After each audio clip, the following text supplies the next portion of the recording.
बिस्मिल्लाहिर्रहमानिर्रहीम अस्सलाम वालेकुम। अब डिस्कस करते हैं एक्यूट पाइलोनेफ्राइटिस का टॉपिक। एक्यूट पाइलोनेफ्राइटिस क्या होता है? Acute inflammation of tubules and interstitium.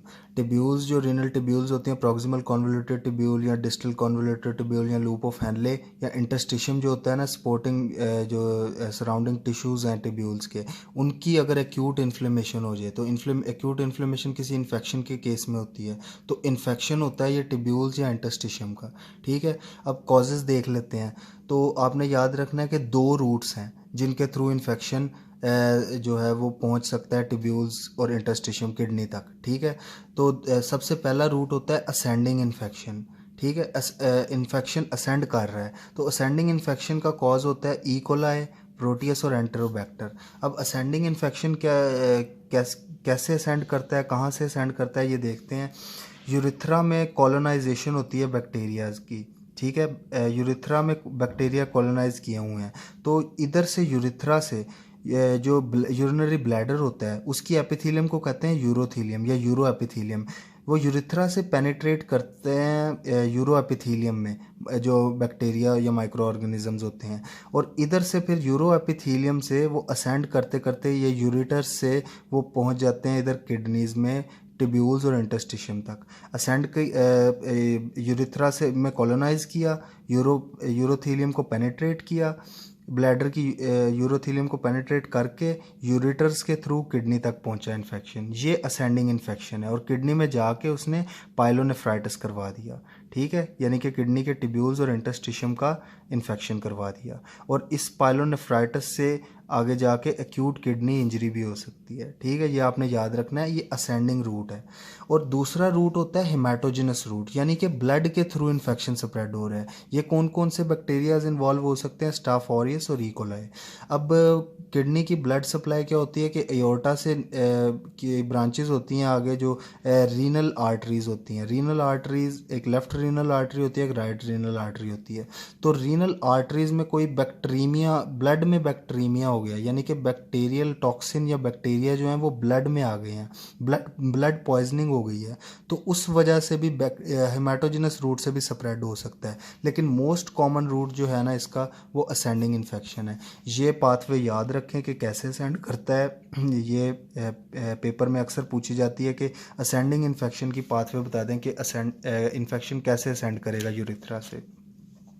अब देख लेते हैं कि रिस्क फैक्टर्स कौन कौन से होते हैं जो ये एक्यूट पाइलोनेफ्राइटिस जिनकी वजह से हो सकता है। तो सबसे पहला रिस्क फैक्टर होता है यूरिनरी ट्रैक्ट इन्फेक्शन। कोई भी यूटीआई है, ब्लैडर का इन्फेक्शन है या यूरिथ्रा का इन्फेक्शन है या यूरिटर्स का इन्फेक्शन है, वो ऊपर असेंड कर सकता है। दूसरे नंबर पे फीमेल्स में ये ज़्यादा होता है इन्फेक्शन। फीमेल्स में एक्यूट पाइलोनेफ्राइटिस ज़्यादा क्यों होता है? क्योंकि यूरिथ्रा जो होती है ना वो शॉर्ट होती है फीमेल्स के अंदर, शॉर्टर यूरिथ्रा होती है।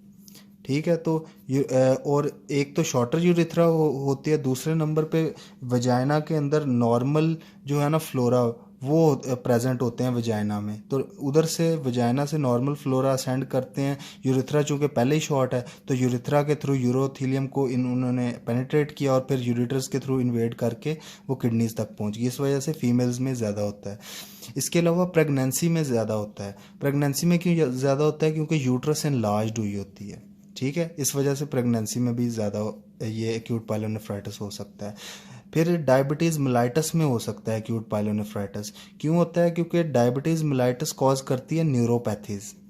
ठीक है, नर्व जो है ना उसको डैमेज करती है। तो न्यूरोपैथीज होंगी जब जो ब्लैडर की नर्व सप्लाई होगी वो भी मुतासिर होगी, ब्लैडर सही तरह से एम्प्टी नहीं हो सकेगा, तो ब्लैडर में जो यूरिन जो है ना वो रिटेन कर जाएगा। ब्लैडर में यूरिन जब रिटेन करेगा तो उसमें बैक्टीरियल डेवलपमेंट, बैक्टीरियल ग्रोथ हो सकती है और फिर उधर से इन्फेक्शन पैदा हो सकता है। ठीक है, इस वजह से डायबिटीज़ मेलाइटिस भी एक रिस्क फैक्टर है एक्यूट पाइलोनेफ्राइटिस का। फिर हमारे पास इम्यूनोसप्रेशन में जो है वो इम्यूनोसप्रेसिव स्टेट में एक्यूट पाइलोनेफ्राइटिस हो सकता है, क्योंकि बॉडी का इम्यून सिस्टम पहले ही सप्रेस है तो इन्फेक्शन आसानी से हो सकता है। फिर एक वेरी इंपॉर्टेंट रिस्क फैक्टर है वेजिको यूरिट्रल रिफ्लक्स। अब ये वेजिको यूरिट्रल रिफ्लक्स क्या होता है? वेजिको का लफ्ज़ इस्तेमाल होता है ब्लैडर के लिए, और यूरेटरल का लफ्ज़ है यूरेटर के लिए। तो यूरेटर और ब्लैडर इसके जंक्शन पे इधर एक वॉल्व लगा होता है जिसको कहते हैं वेजिको यूरेटरल वॉल्व। इस वॉल्व का काम क्या होता है कि यूरेटर से जब यूरिन आ रहा होता है वो आ तो जाता है आराम से इसके अंदर ब्लैडर में, लेकिन वो ये वॉल्व जो है ना ये उसको बैक फ्लो नहीं होने देता यूरिन को, यानी कि बैक लीक नहीं करेगा यूरेटर के अंदर यूरिन। तो वेजिको यूरेटरल रिफ्लक्स में क्या होता है कि ये जो वेजिको यूरेटरल वॉल्व है ये इनकॉम्पिटेंट होता है, इसकी कोई एबनॉर्मेलिटी होती है, ठीक है, जिसकी वजह से ब्लैडर से यूरेटर्स में दोबारा फ्लूइड लीक करना शुरू कर देता है। ये होता है वेजिको यूरेटरल रिफ्लक्स और ये एक वेरी इंपॉर्टेंट रिस्क फैक्टर है फॉर एक्यूट पाइलोनेफ्राइटिस। इसके बाद इंस्ट्रूमेंटेशन के कोई भी फॉर इंस्टेंस के फॉलिस कैथेटर पास किया तो उस पर कोई उसकी सही तरह से डिसइंफेक्शन या स्टरलाइजेशन नहीं की तो उस वजह से इन्फेक्शन हो सकता है।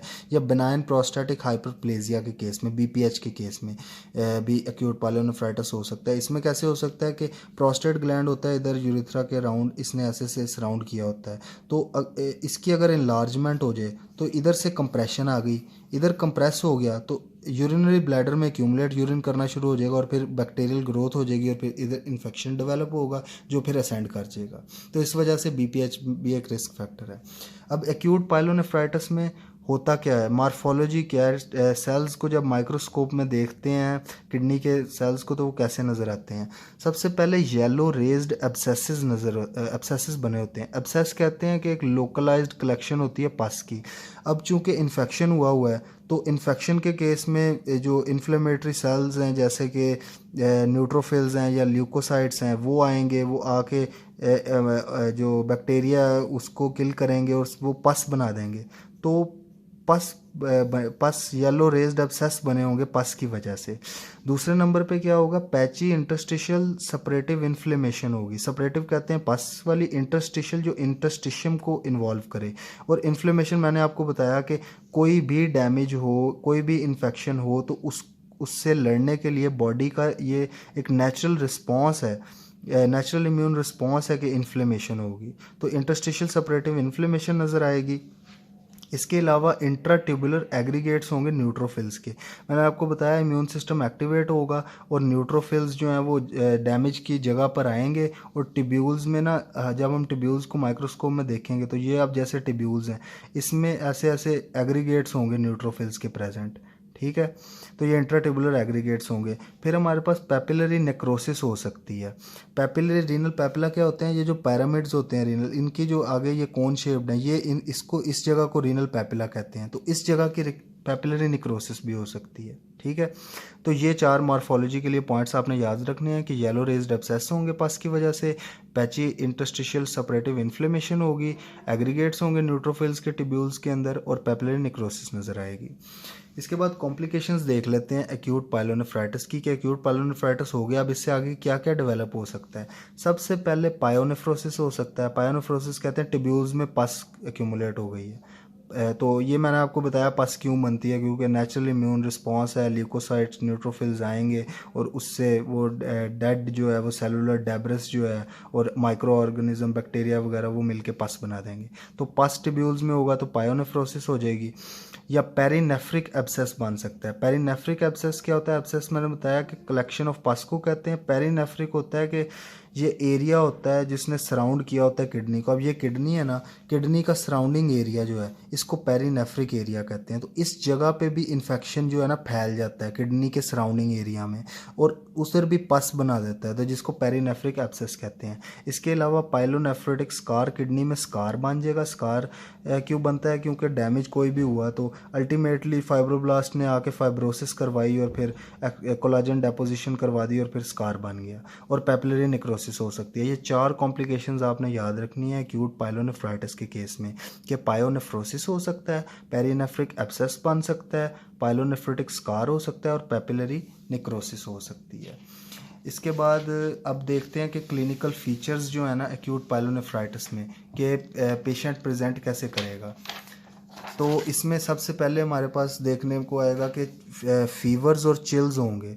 ये पॉइंट याद रखें कि एक्यूट पायलोनेफ्राइटिस के केस में फीवर होता है, जबकि दूसरी जो यूटीआईज हैं जैसे कि सिस्टाइटिस है, ब्लैडर का इन्फेक्शन है, उस केस में फीवर नहीं होगा, सिस्टेमिक साइंस नहीं प्रेजेंट होते इन्फेक्शन के, लेकिन एक्यूट पायलोनेफ्राइटिस के केस में फीवर होगा। इसके अलावा कॉस्टोवर्टिब्रल या फ्लैंक पेन होगी। फ्लैंक कौन सा रीजन होता है कि जो साइड ऑफ द बॉडी पे लोअर रिब्स और हिप बोन के दरमियान के रीजन को फ्लैंक रीजन कहते हैं, तो इधर पेन हो रहा होगा। इसके अलावा जो यूरिन में ल्यूकोसाइड कास्ट्स नज़र आएंगे, पस कास्ट, मैंने आपको बताया पस बन रही थी, तो वही पस जो है वो यूरिन में यूरिन उसकी कास्ट उसकी सिलेंड्रिकल शेप में कंपैक्ट हो जाती है पस, और फिर वही जो ये कास्ट्स है ना ये यूरिन में आना शुरू हो जाते हैं, जिसको पाई यूरिया कहते हैं, पस इन यूरिन। और इसके अलावा डिसयूरिया भी होगा, पेनफुल यूरिनेशन इसको कहते हैं कि यूरिनेशन के दौरान पेन होगा। तो ये पॉइंट्स याद रखें क्लिनिकल फीचर्स एक्यूट पायलोनेफ्राइटिस के।